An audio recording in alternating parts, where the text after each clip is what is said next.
মুক্তিযুদ্ধকে যারা ভুলিয়ে দিতে চায়, সে আলবদর রাজাকারের বাচ্চাদের নাম আমি বলাই দেব, কথাটা খুব বুঝার চেষ্টা করেন।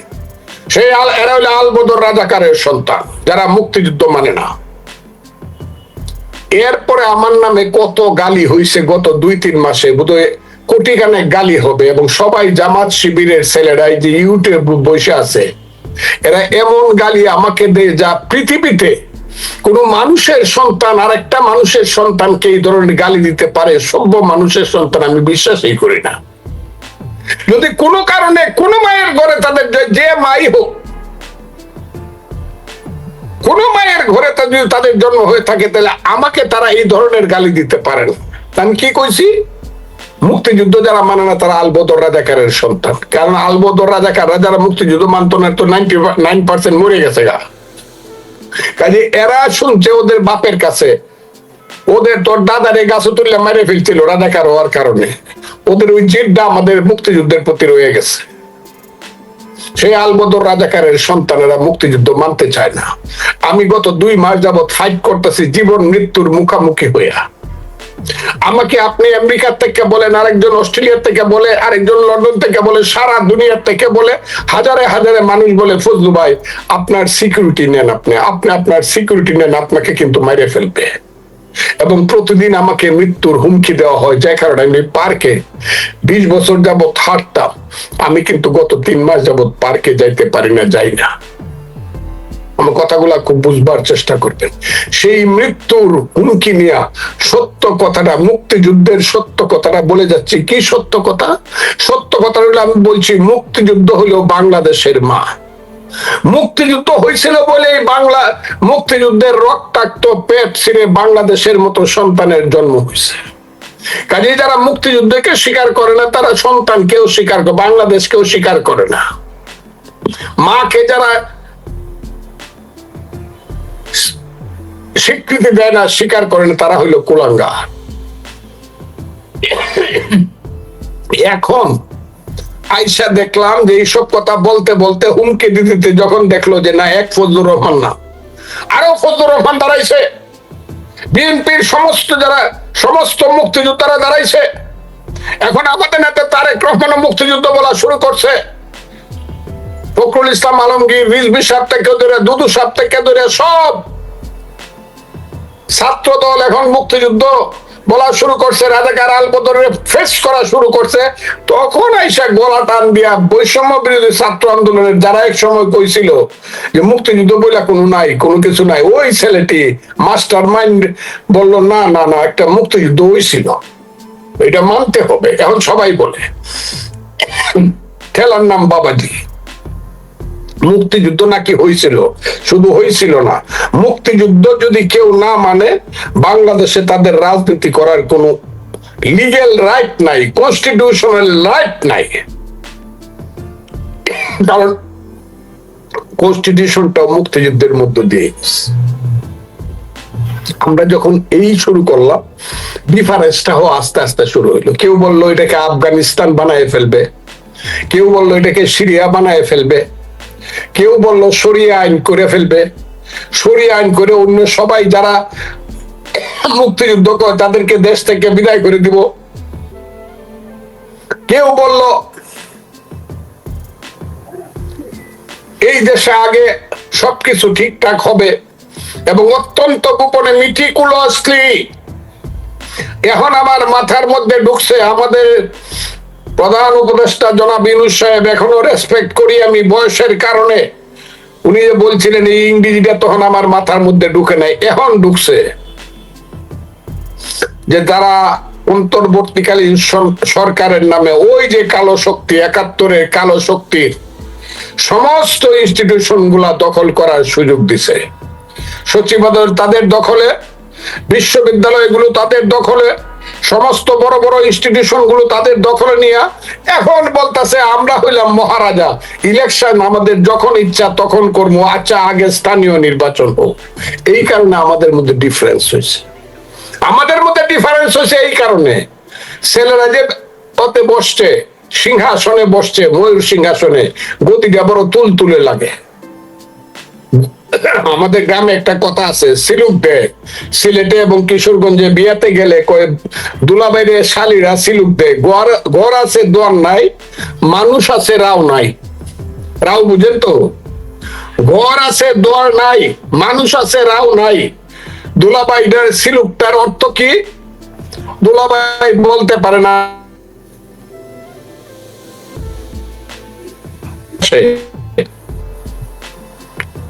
এইসব ছেলে পেলেরা যারা একসময় শিবির করত, সেই সব ছেলে পেলেরা ঢুকলো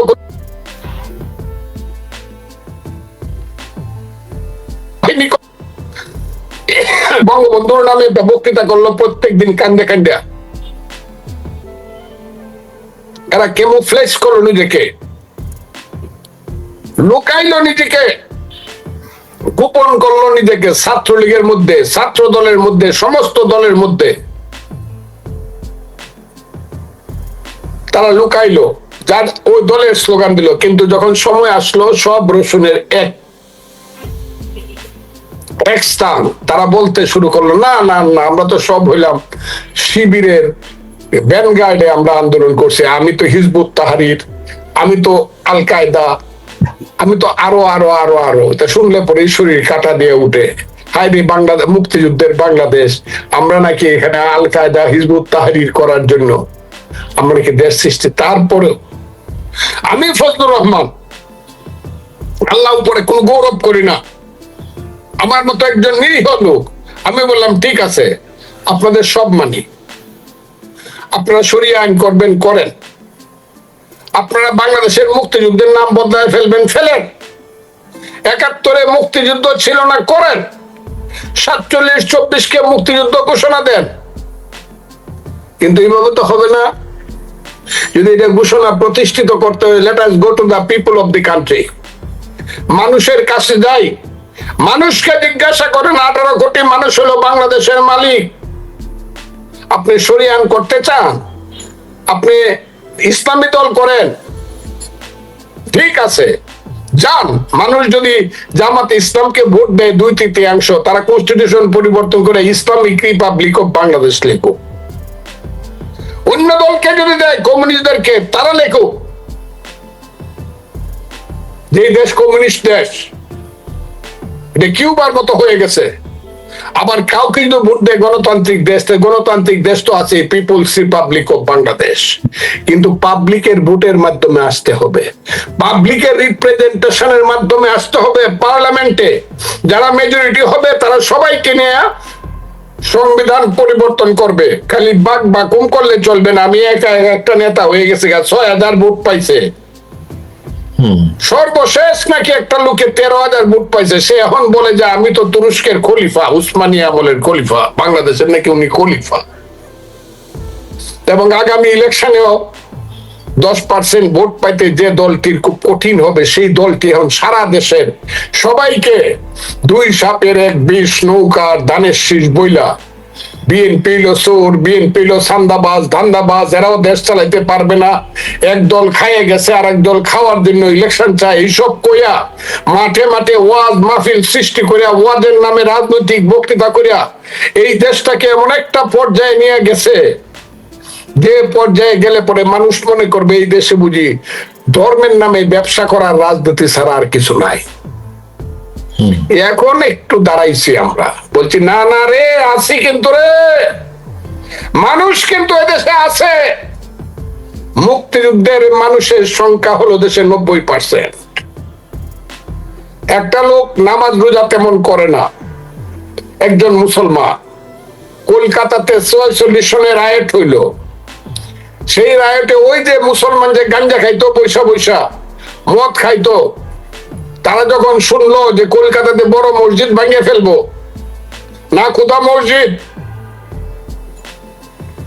মোল্লারা সব ফলায় গেল গা। গাঞ্জা খাইতো, মদ খাইতো, গুন্ডামি করতো, ওরা দৌড়ায় গেল রামদাউলে, আয় দেখি আমার মসজিদ কে ভাঙবে। ঠিক তেমনি যারা মনে করছিল যে মুক্তিযুদ্ধ কইলেই বুদ্ধি বাইশে যাইব গা, মুক্তিযুদ্ধ চলে যাইব গা, স্রোতে চলে যাইব, না, এই দেশে 90% উপরের লোক মুক্তিযুদ্ধকে পছন্দ করে, মুক্তিযুদ্ধকে বিশ্বাস করে, মুক্তিযুদ্ধের তার বাপের নামকে যে মুক্তিযোদ্ধার সন্তান, তার বাবা রিক্সাওয়ালা হইলেও সেই মুক্তিযোদ্ধা বলে আমারে চেনেন না, আমি রিক্সা ভাই কিন্তু আমি কিন্তু মুক্তিযোদ্ধা। এই গৌরব এখনো বাংলাদেশে আছে। কিন্তু রাজাকারের কমান্ডার যে ছিল তার 5,000 কোটি টাকা হয়েছে, কিন্তু কোথাও দাঁড়ায় বলতে পারে না আমারে চিনেন না, আমি কিন্তু রাজাকারের কমান্ডার ছিলাম, এই কথাটা কিন্তু বলতে পারে না। কাজে এটা মুক্তিযুদ্ধের দেশ, আমরা সেই পথে চলছি। দল বিএনপি এখন, আমি খুব আশাবাদী, বিএনপি একবার যদি আঙ্গুল তুলে কয় মুক্তিযুদ্ধের বাইরে, মুক্তিযুদ্ধের নামে কোনো কথা হবে না, মুক্তিযুদ্ধকে অপমান করে কথা হবে না, কই ভাষ্য যাইব, কই ভাষ্য যাইব। হ্যাঁ, আমি মনে করি এখনো তারা এইসব চক্রান্ত করছে। 21শে ফেব্রুয়ারি মাস আমি কোনো গান শুনি নাই, আমার ভাইয়ের রক্তে রাঙ্গানো 21শে ফেব্রুয়ারি গানটি আমার কানে আসে না। আমি আল্লাহর কসম কয়ে বললাম, আল্লাহকে হাজির নাজির জানি না, বললাম হে আল্লাহ তোমাকে আমি হাজির নাজির জানি না, বললাম আজকে 23শে ফেব্রুয়ারি, এখন পর্যন্ত আমার 21শে ফেব্রুয়ারি চলে গেছে, কিন্তু আমার ভাইয়ের রক্তে রাঙ্গানো 21শে ফেব্রুয়ারি গানটা কিন্তু আমি শুনি নাই। এইসব রাজাকারের বাচ্চারা 21শে ফেব্রুয়ারির মাঠটাকে বানাইছে একটা সাম্প্রদায়িক মাঠ, বাংলা একাডেমি থেকে বানাইছে একটা সাম্প্রদায়িক একটা বিল্ডিং, আর 21শে ফেব্রুয়ারি ফুল দেওয়াটাকে বানাইছে বেদা। না পাইরে গিয়ে মানুষকে দেখানোর জন্য রাষ্ট্রীয় একটু অনুষ্ঠান করছে, ইউনূস সাহেব একটু বক্তৃতা করছে 21শে ফেব্রুয়ারি, খুব আমাদের জাতির মুক্তি সংগ্রামের প্রথম সোপান, কিন্তু উনি আমার কাছে মনে হয় মনে আর মুখে এক না, অথবা উনি যা বলে তা করতে পারে না বা বিশ্বাস করে না, এই কারণে, কারণ তার আশেপাশে যারা আছে তাকে বিশ্বাস করতে দেয় না এবং করতে দেয় না। এই কারণে আমি তাকে বলি বৈরাম খা। ইউনূস সাহেব বলেন বৈরাম খা, উনার কোনো ক্ষমতা নেই। আর যদি রিয়েল ক্ষমতা থেকে থাকে তাহলে ইউনূস সাহেবকে আমি বলি, ও ইউনূস সাহেব, আপনি বয়স 84 বছর বলেন, আল্লাহর রহমত আপনাকে আমি মাথার তাজ মানি, কিন্তু আমার বয়স 77। আপনি নোবেল প্রাইজ পাইছেন, আপনাকে সেলিউট। আমিও কিন্তু মুক্তিযোদ্ধা কমান্ডার ছিলাম, আপনি কিন্তু মুক্তিযুদ্ধ করেন না ইউনূস সাহেব, এটা এখন আমাকে বলতে হবে। আমি মুক্তি এই দেশটা সৃষ্টি করছি বলে আপনি নোবেল প্রাইজ পাইছেন বাংলাদেশের ইউনূস সাহেব।